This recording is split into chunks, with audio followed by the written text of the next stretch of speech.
Hubby made me a cup of coffee which had a very strange smell. "Made you a special coffee, honey," he said. I answered, "How sweet," and quietly swapped the mugs with my sister-in-law, who always bullied me. 30 minutes later, "Don't you want to try the coffee I made especially for you, honey?" my husband James asked with an odd smile that didn't quite reach his eyes.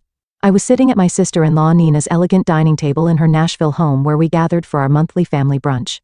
The coffee cup in front of me had a strange, almost metallic smell that made my stomach turn. My name is Christina, and at 29, I never imagined I'd be questioning whether my own husband was trying to poison me.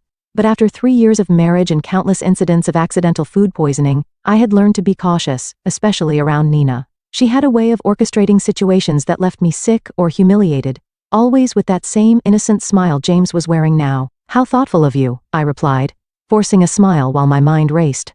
The aroma wafting from the cup was unlike any coffee I'd smelled before. It reminded me of the time last month when I'd ended up in urgent care after drinking tea at Nina's house.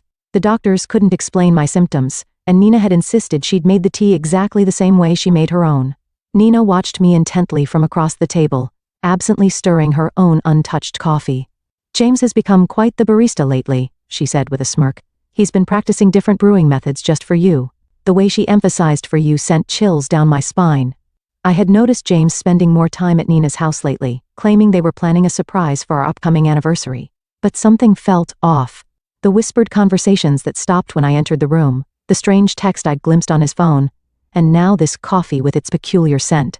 I lifted the cup, pretending to take a sip while studying their expressions. James and Nina exchanged a quick glance that confirmed my suspicions. Making a show of checking my phone, I stood up abruptly. "Oh, would you look at that? I need to make a quick call for work.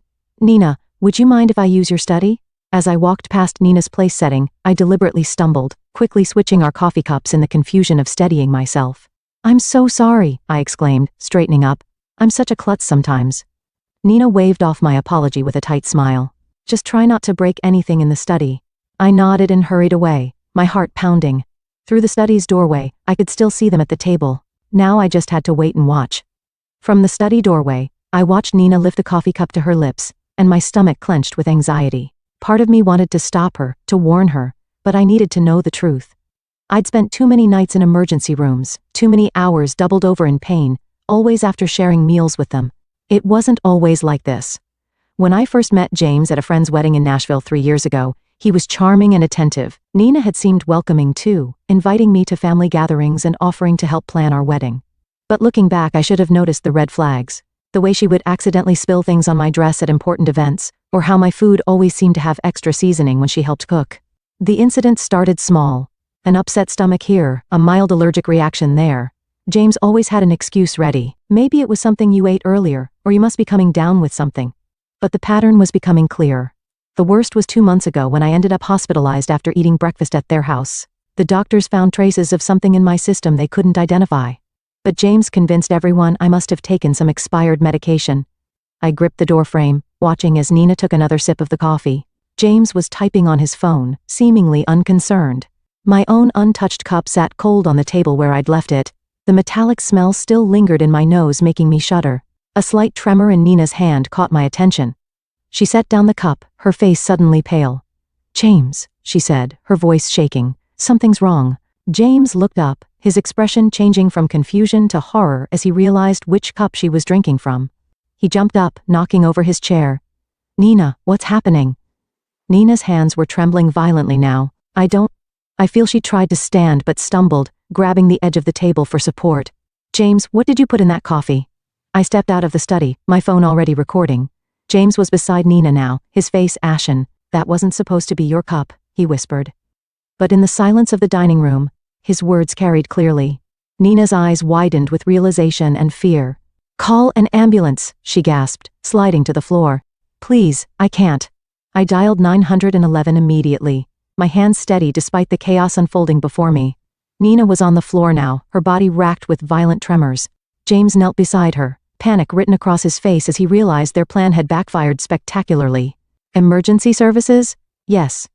We need an ambulance at 1542 Maple Grove Drive," I said clearly, keeping my phone recording with my other hand. "My sister-in-law appears to be having a severe reaction to something in her coffee. She's conscious, but experiencing tremors." As I spoke to the dispatcher, Nina's eyes locked onto mine. The usual cold calculation in her gaze was replaced by raw fear. "Christina," she gasped. "You switched, you knew?" "Ma'am, the ambulance is on its way," the dispatcher assured me. "Please stay on the line." James was growing more frantic by the second. "Nina, what's happening? That wasn't supposed to, it wasn't meant for." "Shut up, James." Nina snapped through gritted teeth, her anger momentarily overcoming her distress.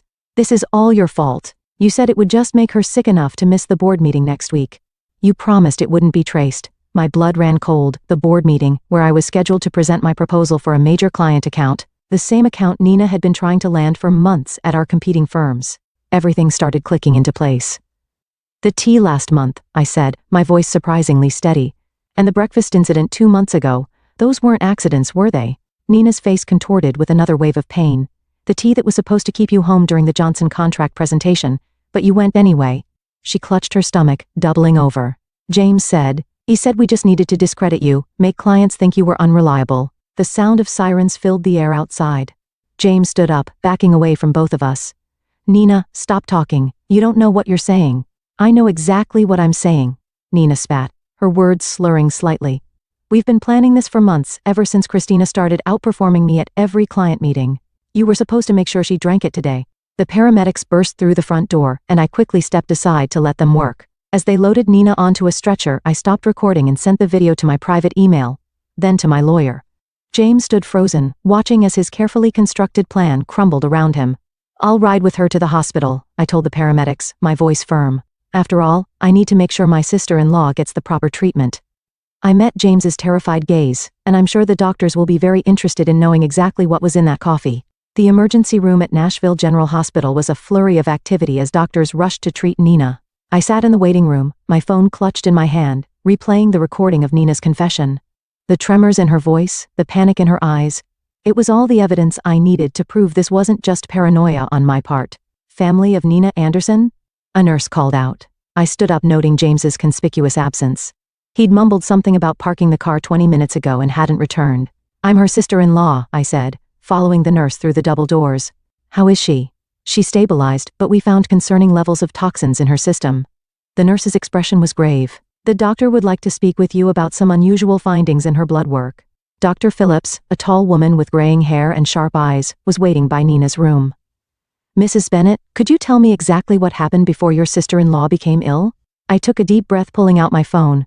"I think you should listen to this first." I played the recording from brunch, watching the doctor's expression change from professional concern to alarm. "This is very serious," she said, making notes on her tablet. "The substance we found isn't something that accidentally ends up in coffee. We're looking at deliberate contamination." Just then James appeared at the end of the hallway, his face pale and sweaty. He'd clearly overheard the doctor's words. "Christina," he started, taking a step toward me. "Let me explain." "Stay back," Dr. Phillips warned, pressing the nurse's call button. "Security to room 412, please." James raised his hands in surrender. "This is all a misunderstanding." Nina was confused. She didn't know what she was saying. "Really?" I pulled up the text I discovered on his phone last week, the ones I'd secretly forwarded to myself. "So these messages between you and Nina about making sure she's out of commission before the Henderson presentation were just friendly conversation." His face drained of color. "You went through my phone after I found the strange pills in your desk drawer?" "Yes, I did." I turned to Dr. Phillips. "Doctor, I've been hospitalized 3 times in the past 6 months with unexplained symptoms. I'd like to know if they match what you found in Nina's system today." The doctor's eyes narrowed. "We'll need to run some tests to compare. Security will make sure your husband remains available for questioning." 2 security guards appeared, positioning themselves on either side of James. He looked trapped, his carefully constructed facade crumbling. "Nina and I," he stammered. "We were just trying to help you slow down. You were working too hard, taking all the big clients. Nina said if we could just make you take some time off." "By poisoning me?" My voice was steady, even as my hands shook with rage. "How long have you been doing this? Was it you who tampered with my food at the Christmas party too?" James's silence was all the answer I needed. Behind him, I could see Nina's room, where she lay connected to various monitors. Her earlier bravado was gone, replaced by the fear of someone who knew their schemes had finally caught up with them. "Detective Mendoza is on her way," Dr. Phillips said quietly. "She'll want to take statements from everyone involved." I nodded, feeling a strange sense of calm. The truth was finally coming out, and there was no going back. Detective Mendoza arrived within the hour, her presence commanding attention in the sterile hospital corridor. She was a seasoned investigator who specialized in domestic abuse cases, and she listened intently as I played the recording from brunch and showed her the text messages. "Mrs. Bennett," she said, reviewing her notes. "You mentioned previous hospitalizations. Can you tell me more about those incidents?" I pulled out my phone again, opening a document I'd been quietly maintaining for months. The first time was in February after a dinner at Nina's house. I had severe stomach pains and dizziness. The second was in April, the tea incident, and then in June after breakfast with them. My voice remained steady as I continued. Each time the symptoms were similar, but just different enough that the doctors couldn't pinpoint a cause. The detective's eyes narrowed as she looked at my detailed log of dates, symptoms, and circumstances. "And you've been keeping records?" "Ever since I noticed the pattern." I hesitated before pulling out another phone from my purse. I also started carrying a backup phone with a different number. I used it to record conversations when I was around them. I have several where Nina and James discuss their plans, though they're careful not to be explicit. In one of the recordings, Nina's voice came through clearly. "The Henderson account is worth millions, James. We can't let her ruin everything we've worked for. Just stick to the plan. A few days of illness should be enough." James's response was equally damning. "I've got something stronger this time. She won't make it to the presentation." Detective Mendoza's expression hardened as she listened. Through the window of Nina's room, I could see my sister-in-law was now awake, looking significantly less confident than she had at brunch. "The hospital is running toxicology screens," the detective informed me. "Dr. Phillips has already identified several substances that don't occur naturally. We'll need samples from your home as well." A commotion down the hall caught our attention. James was arguing with the security guards, his voice rising in desperation. "I need to speak with my wife," he shouted. "Christina, please, you don't understand. We were trying to protect you." Detective Mendoza stepped between us. "Mr. Bennett, you're not helping your case. We've already found evidence of premeditated. James laughed, a hollow sound that echoed through the corridor. "We were just trying to slow her down. She was working herself to death, taking all the major accounts. Nina said if we could just make her take some time off, by poisoning her." Detective Mendoza's voice was sharp. "That's not protection, Mr. Bennett. That's attempted murder." The color drained from James's face. "Murder? No. That's not, we never meant to." "Then what exactly did you mean to do?" I asked, my voice surprisingly calm. "When you put something in my coffee this morning, what was supposed to happen?" James's silence spoke volumes. Behind him, I could see Nina watching through her hospital room window, her face a mask of fear and calculation. I wondered if she was trying to figure out how to spin this, how to explain away months of systematic poisoning as some sort of misguided attempt at helping me. "We'll need both of their phones," Detective Mendoza told the security guards, "and I want officers posted at both doors. Nobody leaves until we get the toxicology results." Dr. Phillips entered Nina's room with a tablet in hand, her expression grim as she reviewed the test results. Detective Mendoza and I followed while James remained outside with the guards. Nina tried to sit up straighter in her hospital bed, but the tremors hadn't completely subsided. "The toxicology report shows elevated levels of several substances," Dr. Phillips announced, her voice clinical. "Most concerning is the presence of a particular compound that's typically used in pharmaceutical testing. It's not something the general public should have access to." Nina's face paled. "That's impossible. James said it was just something to cause mild symptoms." "Mild symptoms?" Detective Mendoza interrupted, taking out her notebook. "Like the ones your sister-in-law experienced over the past 6 months?" The door opened and another detective entered holding an evidence bag. "We found these in Mr. Bennett's office desk at the Anderson marketing firm," he reported, presenting several small bottles with clinical labels, along with detailed notes about dosages and reactions. I felt my knees weaken as I realized the full scope of their plan. "You were documenting everything, like some kind of experiment?" "It wasn't like that," Nina protested, but her voice wavered. "We just needed to track what worked. The first few attempts weren't effective enough. You kept showing up to meetings anyway. So you increased the dosages," Detective Mendoza concluded, examining the bottles. "Did you know these substances could be lethal in higher concentrations?" The room fell silent. James, still visible through the window, sank into a chair in the hallway, his head in his hands. "The Henderson account?" I said slowly, pieces clicking into place. "It wasn't just about that presentation, was it? You needed me out of the way permanently because the client specifically requested me as their lead." Nina's face contorted with a mixture of anger and fear. "You were ruining everything. I built that client portfolio for years, and then you show up and suddenly everyone wants to work with you instead.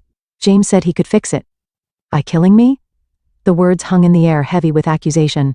"We weren't trying to," Nina started, but Dr. Phillips cut her off.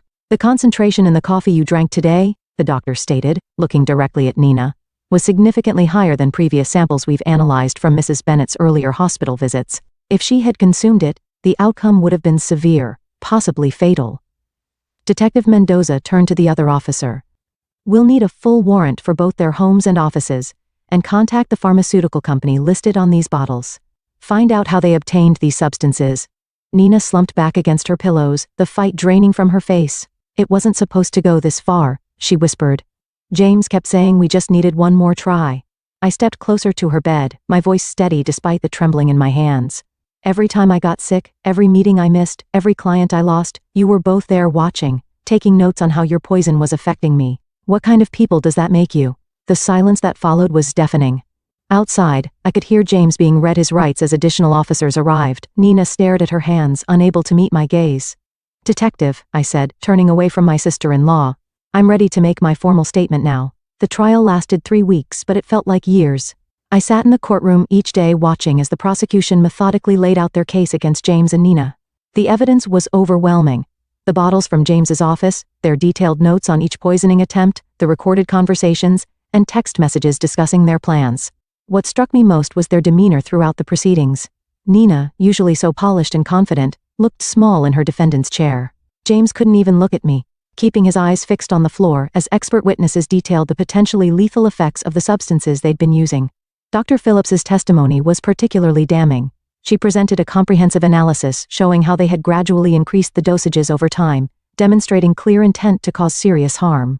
The pharmaceutical company representative confirmed that James had stolen the compounds through his college friend who worked in their research department.